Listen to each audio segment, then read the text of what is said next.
okay na, mandar na. Thanks Lord. Tara. So simulan na po natin yung pagdidilig natin mga kailan.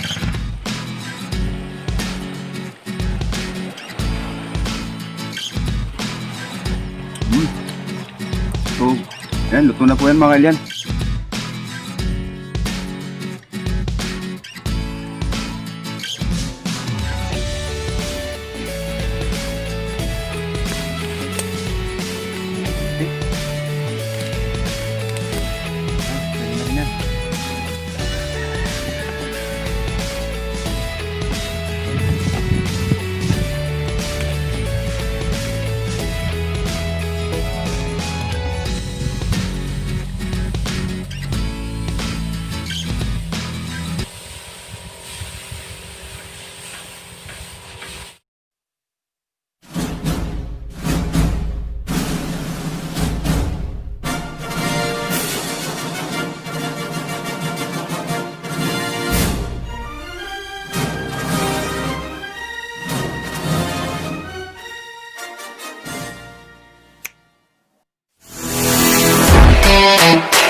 Good morning mga kailyan.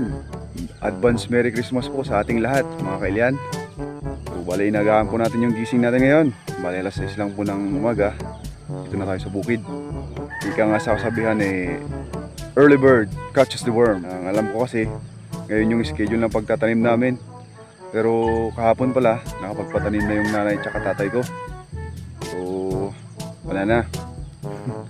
Yun sana kasi yung magiging main content ng video natin ngayon. Pero wala na tayong magagawa. Nandiyan na yan, nakapagpatanim na sila. Alangan naman na bunutin ko pa yan at tanim ko ulit. Pero luckily meron po tayong 3 seedlings na natira. So yan na lang po yung ide-demo natin. Pero bago yan, papakita ko lang sa inyo. Hindi nyo pa siya masyadong makita kasi maliliit pa mga kailyan. Yan. So medyo malawak po ito. Pinagtamnan namin mga kailyan. Dito, din doon sa taas. Nangyari po kasi, biglaan yung pagtatanim. Kasi ang traditional na ginagawa ng mga farmers dito, bayanihan.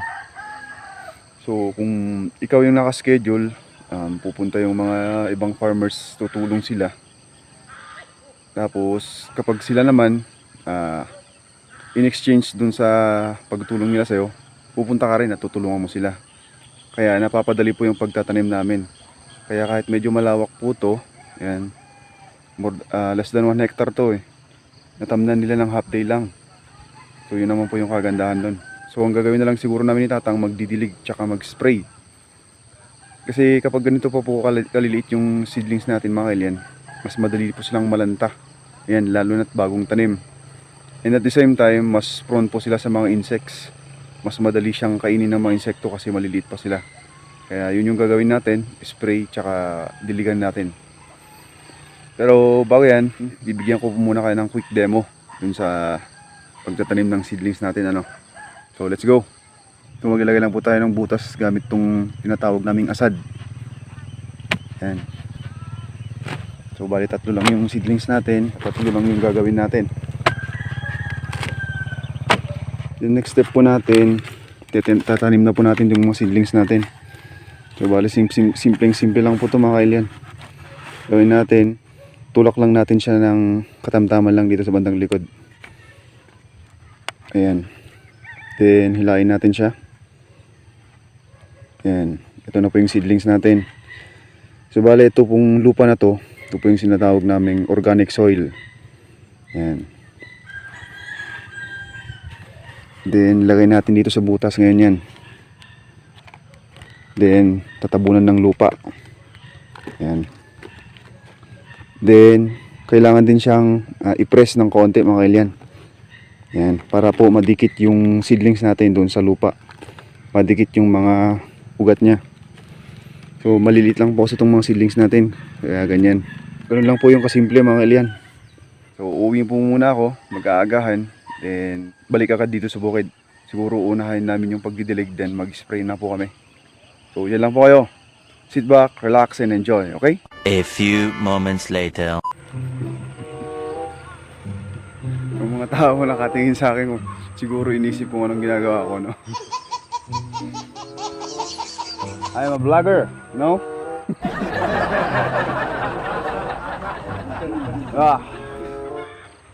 Ayan, so bale andyan na si Tatang, mga kailyan. Kaya magsisimula na kami. Problema ko lang kasi talagang wala akong cameraman eh. Si Tatang magalaw yung kamay. At saka aalalayan ako sa pagdidilig kaya hindi siya pwede. Kaya discarding malupit na naman to.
Ayaw umandar.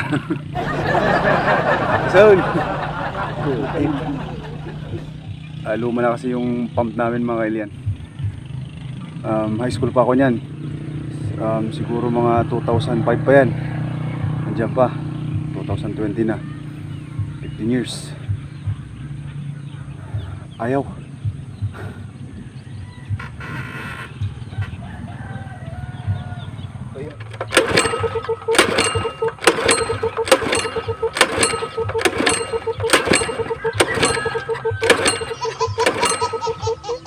Hinihingal na ako, di pumanda. Nag-overflow kasi, mga kailyan, kaya ayaw umandar. Tsaka gaya na nasabi ko kanina, matanda na rin kasi yung makina na yun. Parang si Tatang din, tanda na. Narodan. O ano, hindi makasibugad. Second option na lang namin dyan, yung isang pump dun sa bukal dun sa taas, dun sa hardin. Yun na lang yung second option namin pag talagang hindi mandar to. Ayaw talaga, mga ilyan. Ayaw talaga mandar nung pump natin dun sa baba. Ayan, ibaon tayo ng gasolina. Punta tayo dun sa taas. Try namin kung makasakaling walang gumagamit nung source ng tubig dun. Minamalas ka nga naman, oh.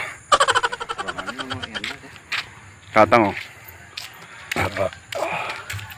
Lakas na si Tatang. Balim man na yun. 2x2 kada 4x4 man na yun.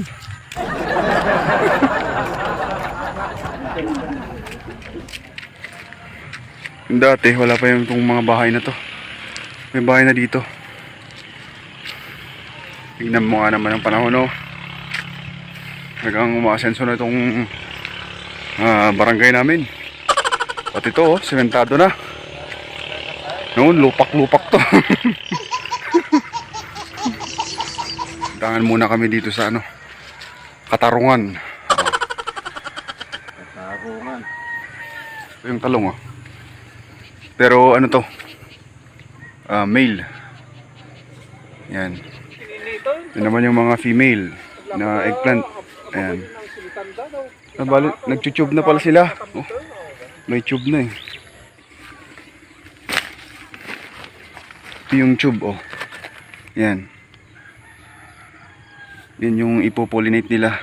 Kukuha sila ng bulaklak doon sa male. Tapos kukunin din yung pollen niya.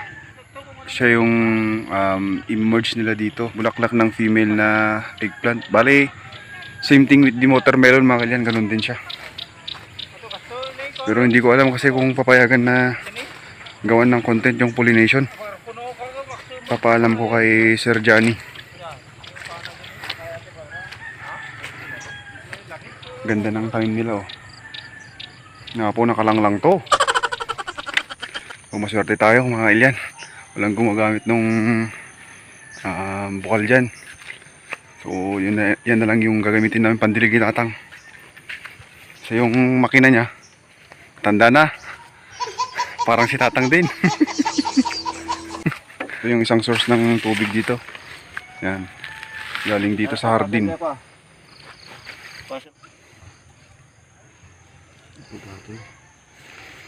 Kagandahan dito mga kailyan, kahit nasa bukid tong mga makina. Yan, bali dalawa yan. Laki ng isa. Yan. Iniiwan dito sa bukid. Walang kumukuha. Yung kagandahan naman minsan. Tatang Pires. Ganda ng sombrero ni Tatang. Parang teenager ah. Ano, okay na, mandar na. Thanks Lord. Tara. So simulan na po natin yung pagdidilig natin mga kailan. Tanghali na.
Takpan mo siya ba yan?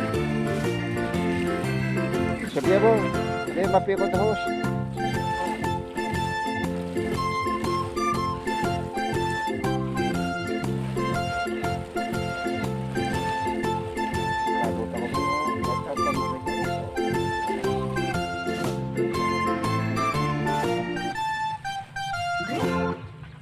Break time muna mga kailan.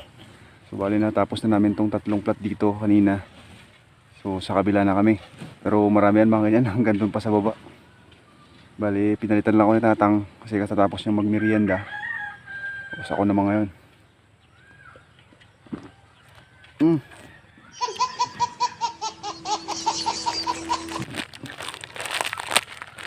Hindi kasi pwede na pabayaan na lang yung tubig kasi sayang naman.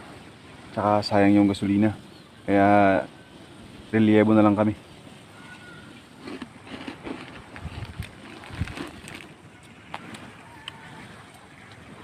Nakamas nga adak pa, kabsat. Liga ka sa agad.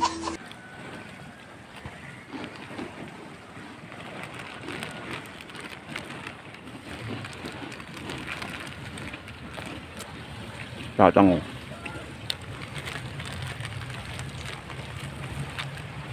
Pag ganito kasi kalilit mga kailan yung seedlings pa natin, malilit pa yan. Kaya yung pagdidilig dyan, alalay lang. Ito yung tinatawag namin sa Ilocano na basabas. Pero pag lumaki na yan, kung napapansin nyo, may kanal yan dyan sa gitna. Yan na natin papadaan yung tubig. So talagang doon na magkakagastahan ng tubig tsaka gasolina mga kailan. Hindi na pwede yung ganyang dilig. Dito naman po tayo sa ibang ibayo mga kailan. Tapos na natin dito sa bandang taas. Yan, medyo sa camera Medyo hindi makikita yung lawak niyan mga yan, pero medyo malawak po yan. Meron din doon sa taas ng kubo. Yan. Dito naman sa part na to, yan. Then may malawak din doon. Hopefully matapos namin siyang diligan hanggang mamayang before lunch. Kasi alas 11 na mga yan, pero medyo marami pa to. A few moments later. Hindi po natin siya natapos mga alien. Siguro nawalan ng gasolina yung pump natin. Oh. Wala nang tubig. And tanghali na rin kasi. Mga 11:30 na, kaya uuwi na muna, magluluto kasi nadalawa kami ni Tatang sa bahay. Walang magluluto para sa amin. Kaya ako na lang muna. So, siguro itutuloy na lang po natin 'to mamayang hapon. Bali hindi po natin natapos 'to. Dun sa part na 'yon. Malawak po 'yan. And meron din po dito sa baba. Then pagkatapos natin magdilig, mag-spray pa tayo. So marami pa pong trabaho yan mga kalyan. Pero gutom na rin ako. Wala pang ulam, kaya magpo-provide muna tayo, no. So for the meantime, uwi po muna tayo. Yung ulam natin, no, sardinas. Isa lang natin siya. Kailangan natin ng sibuyas, bawang, yung betchin natin, tsaka suka. Ayan, simpleng luto lang yun mga kalyan. Kailangan tayo ng konting mantika, bawang. Lagyan natin yung bawang natin.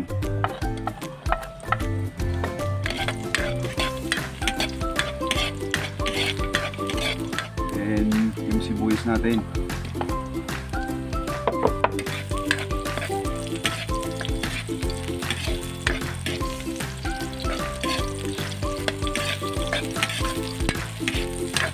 And yung sardinas.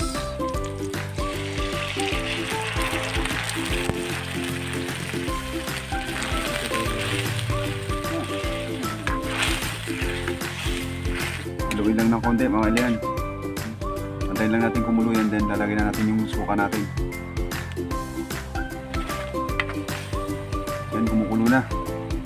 Maglalagay na po tayo ng suka. Kunting-kunting suka lang kasi bawal kay Tatang yung maraming suka. Yan, okay na yan. Then kunting asin.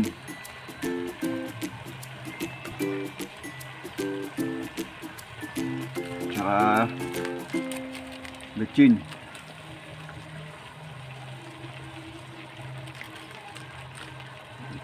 Haluin lang natin yan.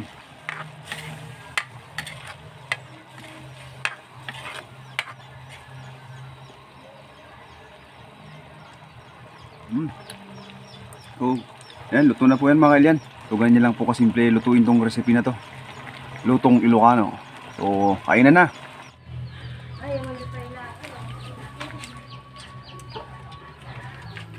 Makanin! Ako. Biyag di man nalon.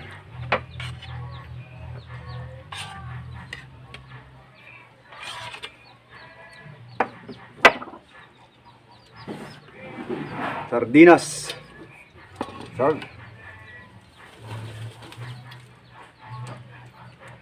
Vlogger ni Tatangan.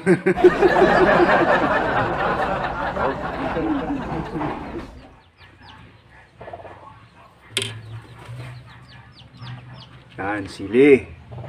Para paimastikaan.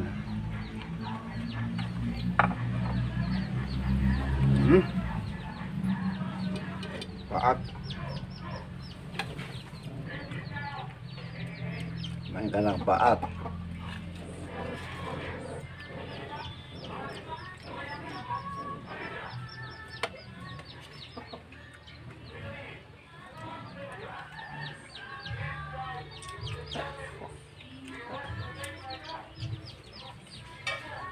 Boom!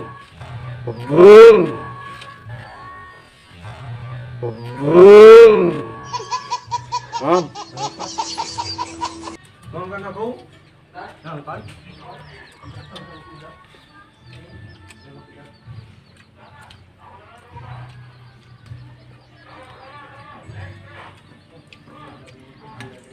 Pinal para daw eh.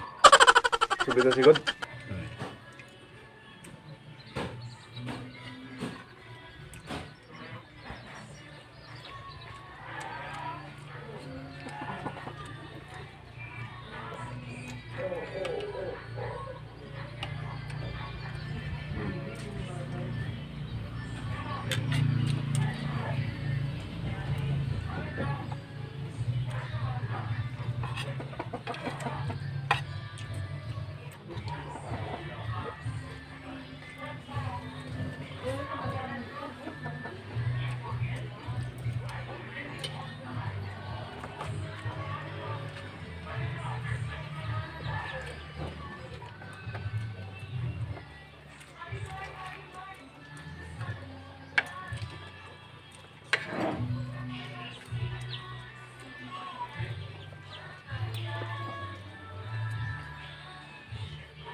So,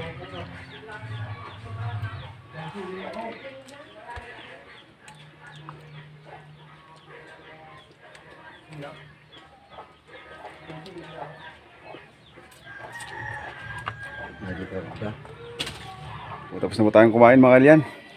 Ganun lang po yung pagkain ng sila timbangan tadanakam na ako na daw. So, bali magpapahinga lang kami ng konti ni Tatang, then balik kami agad dun sa bukid. May tuloy namin yung dinidiligan namin, tapos mag-spray kami. Welcome back mga kalyan. Balik kagagaling namin ni Tatang dun sa taas yung pinag-set upan natin ng water pump doon. Akala namin kasi kanina nung namatay yung tubig wala nang gas, pero nung dumating kami doon umaandar naman. Hindi ko alam kung ano nangyari. Siguro karoon ng hangin yung loob ng hose. Ganun kasi kapag may hangin namamatay din yung tubig. So bali dito ulit tayo. Ayan. Okay na. Maagos na naman yung tubig oh. Oh, pas ngawa laeng. So antay lang natin na maging consistent yung buga ng tubig. Kasi parang kung patigil-tigil pala ganyan, may hangin pa. So antayin lang na muna natin bago natin siya silpo.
Kuha tayo ng kamuting kahoy.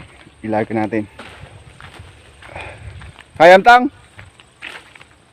Kayam gulo din?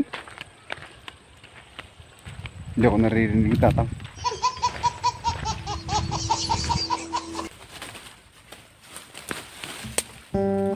Kunti. Pwede na rin yan.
alas 5 na po pero hindi ko pa natatapos to. Yung may sakulong. Ayan, ang dami pa, hanggang dun pa. So, hindi ko alam kung matatapos ko po siya mga kailian. Yung niluluto natin, hindi pa luto. Kaya siguro, gawa na lang natin ng ibang content yan sa susunod na mga episode natin. Pero for now, ako magpapaalam na po kasi mukhang gumagabi na. Kailangan ko na rin po kasing bilisan yung pag-spray ko para kahit papano naman mas maraming matapos ko. So hanggang dito na lang mga minamahal kong mga kailian. Thanks again for watching and please don't forget to subscribe. Goodbye mga kailian.